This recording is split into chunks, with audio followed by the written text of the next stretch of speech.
The splicing ceremony on the floating rig was meant to grant one beast gene. For Riku, the machine had other plans. My body, it's tearing apart. Why did it take all of them? He's cheating. Nobody gets more than one gene. Stop him. This is an aberration. Detain the boy now. Riku's arms split into scales. Claws punched through his fingers. He smashed the console with a strength he never had. Run. Get to the water. Don't let them cage you. He vaulted the rail and plunged into the Black Sea. As salt water rushed in, slits along his throat flared open, gills. His lungs stopped burning. Beneath the waves, his vision sharpened and a tail-like current propelled him forward. They said one choice, one power. But Riku had absorbed them all. The tag on his chest glowed. All genes. Behind him, the rig faded. Above him, a world that would never see him as human again. He broke the surface in a drowned city. His skin rippled, a fin here, a claw there, until he forced it still. Through the sunken streets, a child's cry echoed. A mutated eel had seized her, dragging her under, his body hardened like shell. He rammed the eel, forcing it to release the girl. She surfaced, coughing. Onlookers on a nearby raft shrieked. They saw his shifting limbs and screamed, "Abomination!" I am not a monster. Look at her. She's breathing because of me. I am not your enemy. I can dive deeper, carry more. Let me earn my place. You?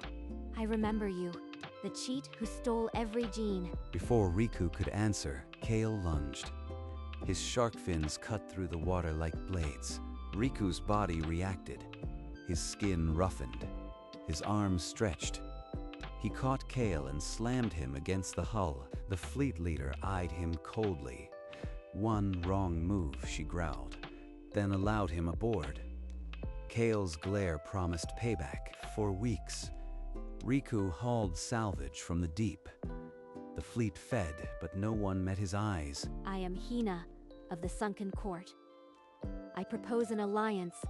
Our ships together can break the beast swarms. Another lost royal looking for someone else's blade to hide behind. Before words could escalate, a giant crab burst from below, its pincer snapping a mast like a twig. Hina's harpoon struck true, but the armor held. Riku's body rippled. He dove and met the crab's shell with his own shifting bones. His arms fused into a carapace. He tore the crab apart, green light threading from the wound into his core. You absorb like a sponge. That power, do you even remember your own face? Riku touched his cheek. His reflection warped in a puddle on the deck. He said nothing. You are dangerous, but for now, useful. Don't make me regret this. Late one night, Riku heard the elders murmur a name, Einar. They hushed when he approached. What is Einar's curse? Tell me. The first all-gene subject. Status. Terminated. That is all you need to know. Before he could press further, a monstrous shark beast breached the waves, its shriek splitting the air. Riku dove, his body shifting instinctively. When he touched the beast, he absorbed its sonic gene and screamed it back. Riku, you saved us. But what's my name? Her name. I know this. It's... Why can't I reach it? He said nothing, but Hina's eyes narrowed. She stepped back, her grip tightening on the harpoon. Look at him. He's turning into something else. Doesn't even know who we are. Later, alone on the railing, Riku whispered Hina until his throat burned. But the name still felt like a stranger's. Riku refused to let the mystery fester. He demanded Hina help him find the truth about Einar. Tonight. Very well. If this Einar holds answers, I'll go with you. But we do this my way. They sailed through a graveyard of towers to a half-sunken research dome. Its lights still flickered. Inside, holographic logs sputtered, a man's face dissolving into static, voice cracking with grief. I can't remember her face. My daughter. A genetic diagram sprang to life, the core gene fracturing with every absorbed beast. A mutated eel thing burst from the water. Riku absorbed its genes to kill it, his body seizing mid-shift. Riku, look at this. That's your mother, isn't it? My mother's face. Why can't I see it? He collapsed, clutching the locket. Hina caught him, her resolve hardening into something fierce. They returned to a fleet on edge. Riku retreated to a corner, staring at water where his reflection refused to hold. There must be a way to stop the decay. Otis, you hide something. Speak. Legends speak of extraction, removing surplus genes, but every attempt killed the host. Riku overheard from the shadows. His hand tightened on the locket until the chain dug into his palm. A scout's scream tore through. A mountain moves. It's heading right for us. On the horizon, a silhouette of twisted fins and gaping maws, the remnant beast. That's the lost one. It smells you, Gene Thief. You brought this. Then I'll end it. Alone if I have to. He took 2 steps before Hina's harpoon barred his chest. Her grip was iron. She didn't flinch.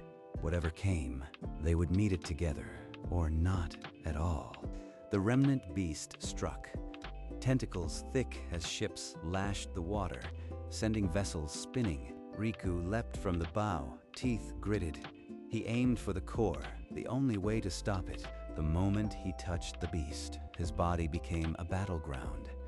Extra limbs burst from his torso, scales and spines in chaotic revolt. I can't. Stop. It's pulling me apart. Hina's harpoon pierced a thrashing limb.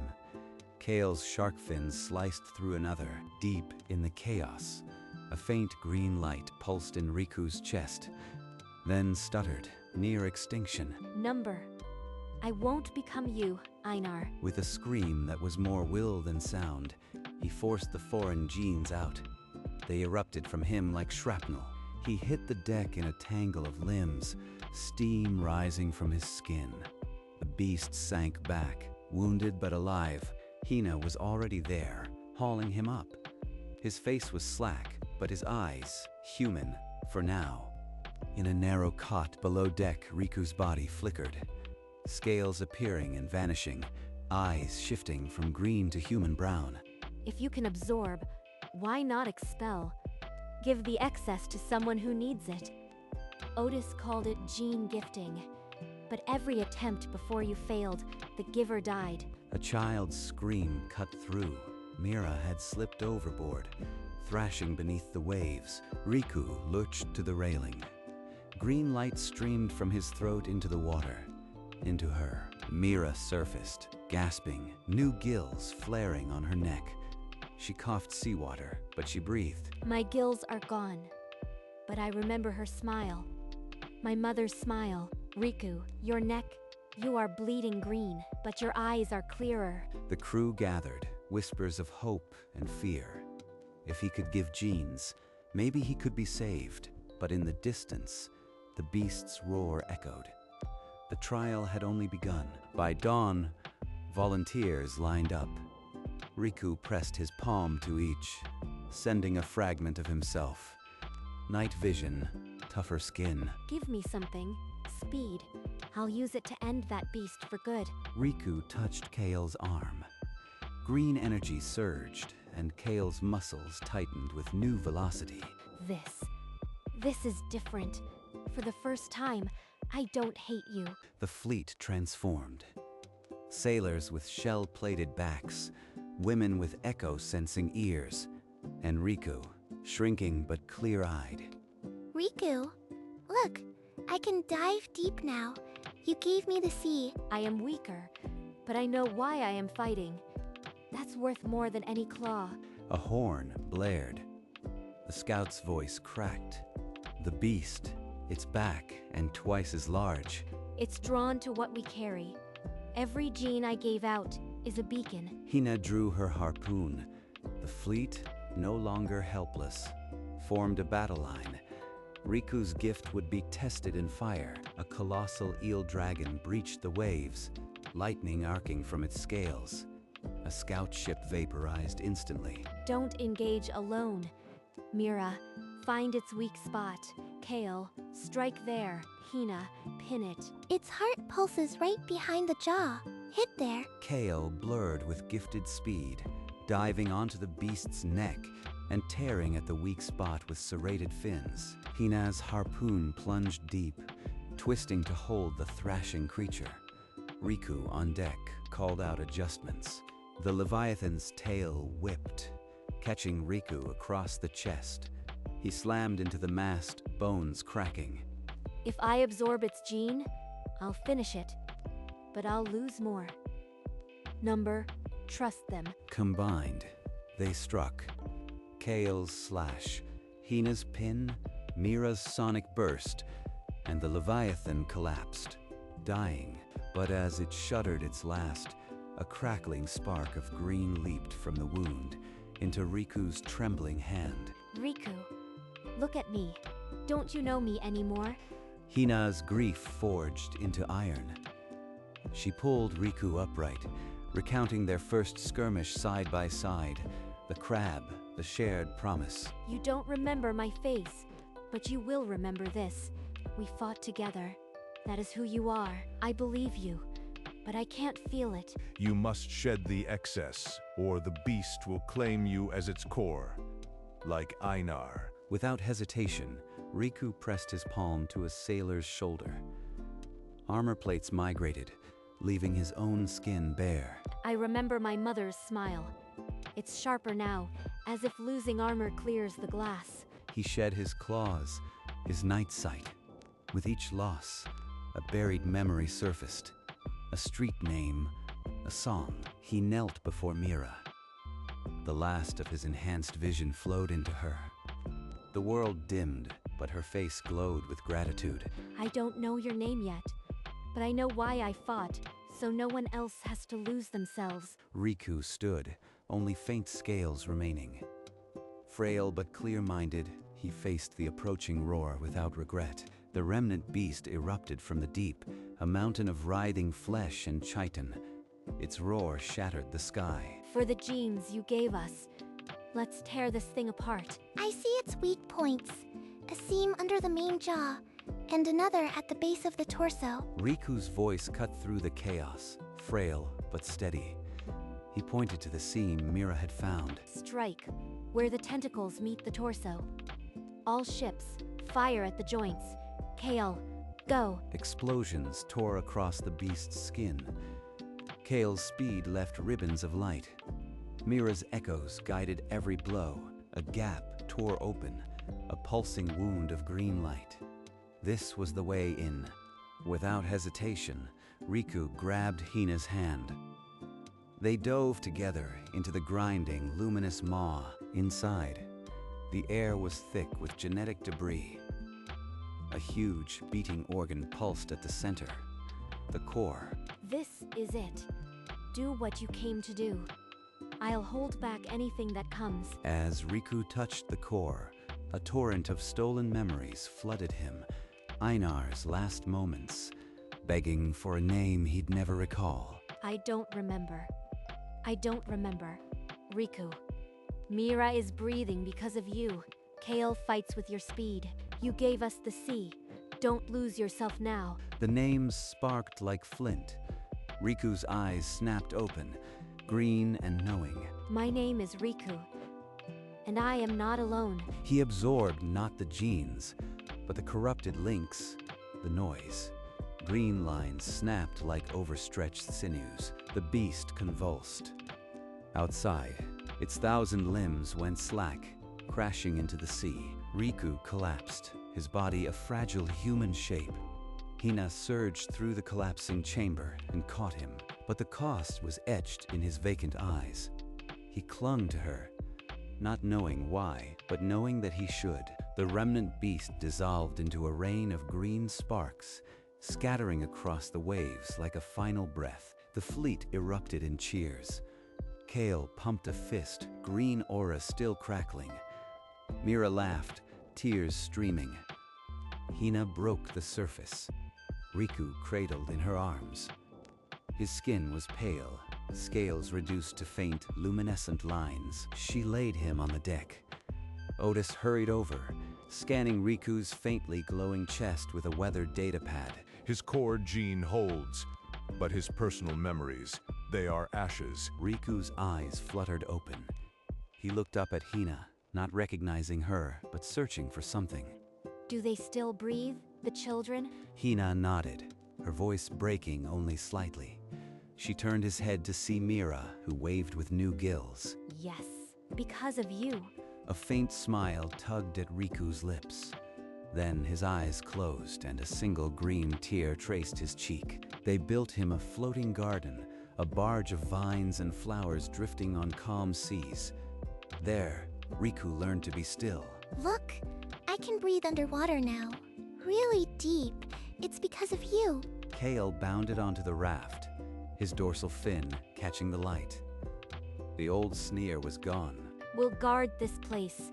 No beast will ever touch you again. You have my word. That evening, Hina sat beside him. He leaned closer, his voice barely above a whisper. Tell me again about the crab fight. I want to see it in your words. Its claw came down like a falling mast. You dove without thinking, your arm already turning to shell. He didn't remember the moment, but the shape of it, courage without memory, settled into his chest. I think that person was brave. He still is. A ceremony was called at dawn. Riku stood before the entire fleet, a glowing gene shard resting in his palm. One by one, survivors knelt. He pressed the shard to a sailor's chest. Green light and gills bloomed. You will never drown again. He gave another the vision of the abyss, another shell skin. Each gift made him stumble, but he did not fall. His core is barely a flicker. One more transfer could end him. It's enough. It's still human. Riku raised his head. Every chest wore a yellow All Gens tag. The shard in his hand was a dying spark. Now you are all genes. Pass it on. He pressed the last light into himself. The green lines on his skin faded away. The fleet erupted in cheers. Riku, emptied of extraordinary power, stood among them, a boy who became a bank. That night, Riku sat at the water's edge. His reflection stared back, a young man with faint scales and dim green eyes. The water rippled, and for a heartbeat, the image shifted. Mira, Kale, 1,000 faces he had saved stared back. I am not gone. I am spread across the sea. In every breath they take. Riku, the children born this week, they have gills, naturally. No splicing. They won't need to be spliced, ever. Number. They're born with both sea and human genes. Your gift is in their blood. Then I didn't lose myself. I gave myself to them. A deep, wordless joy settled in his chest, a peace that didn't need memory, only purpose. In the generations to come, no child would face the choice that broke him. They would be born free. His reflection in the water held 1,000 futures. Riku smiled, and the sea smiled back. A year later, the fleet had become a floating city. Splicing pods rusted. Every child born had gills or fins from birth. The sea was no longer an enemy, it was home. Riku, though frail, taught children in the open-air school. Mira, her gills flared proudly, helped him recount the old battles. A boy asked if he really fought a giant crab. So they tell me. I just remember the taste of salt water. A little girl tugged his sleeve. She asked if he missed being powerful. I miss nothing. I gave everything to you. He touched the faded yellow tag. All gens, a symbol no one wanted to remove. The children's eyes held something deeper than awe. They saw themselves, their future, in his sacrifice. Clothes on the worn yellow tag, beloved, as the boy who lost everything became the bank of a new world. The monsters are retreating, Riku. The seas are calmer than I've ever seen. You broke their spirit. It was never about the power, Riku. It was about what you chose to give away. In the city's center, a statue rose, a towering figure with arms open, half human, half sea. Inscribed at the base, "He gave all so we may swim." Riku's throat tightened until he couldn't speak. He reached out and touched its stone cheek. For a heartbeat, the sea went silent, and a distant memory stirred. For a single breath, a woman's smile washed over him. The face in the locket, clear as sunlight. Mother, Riku, did you see her? Just a little, but it's enough. He cried, and the salt of his tears mixed with the sea. Then, through the tears, he smiled. A boy who remembered just enough to be human. Decades later, an old man with a faded yellow tag sat on a dock, watching children with natural fins dive. Hina, also aged, was beside him. No one is spliced anymore. The world you gave us, it grows on its own. Do they know? It started with a glitch, a mistake in a pod. They know a boy became a bank for all of us. They remember. She gestured toward a vessel. Its flag was a worn yellow all jeans banner, fluttering against the blue sky. Good. That's enough. They watched the flag ripple. Riku's eyes, though clouded with age, held a quiet peace. The first one, Einar. Do they remember him too? We tell his story, the warning, the price, but yours is the one they carry. He nodded, a faint smile settling. The sea breeze carried laughter, and for the first time, Riku felt weightless. The city gathered on the open sea. Riku, wrapped in the frayed yellow tag, rested on a bed of blossoms. Go now, to the sea you loved. You gave it everything. They lowered him into the water. The sea seemed to reach up and pull him into its depths, deep below. A pulse of green flared in his chest, the last ember of his core. Still burning for them, in a silent burst, his body dissolved into a cloud of green light, spreading outward like a final breath. The light brushed every mourner. Hina, Mira, Kael, a warmth like a shared heartbeat. He's still with us. I can feel him in the water, in the air. The first all-gene human had found peace. He became part of the sea, part of every wave, his silhouette. A boy with open arms smiled within the green glow, then faded into the blue, and the sea carried his name, Riku, forever etched into the tides. Years passed. Mira, now with gray streaks, gathered children on the dock where Riku once sat. He was just a boy when the flood came. The machines gave him every gene by mistake. She held up a faded yellow tag, its letters barely legible. All genes. This was his. He carried it from the day he fled the rig until the day he became the sea. A little girl, no older than Mira once was, pressed her palm to the worn fabric and asked, "Will we ever need splicing again?" Number, his gift is in our blood. We are all genes now. She looked out at the floating city, where every child dove with natural fins, where the old splicing domes were now gardens. He gave us the sea, so we could live without losing ourselves. The camera pulled back from the floating city, over the endless ocean, where in the clouds a faint image of a young man's smile lingered. He absorbed all the genes so that one day we wouldn't need any.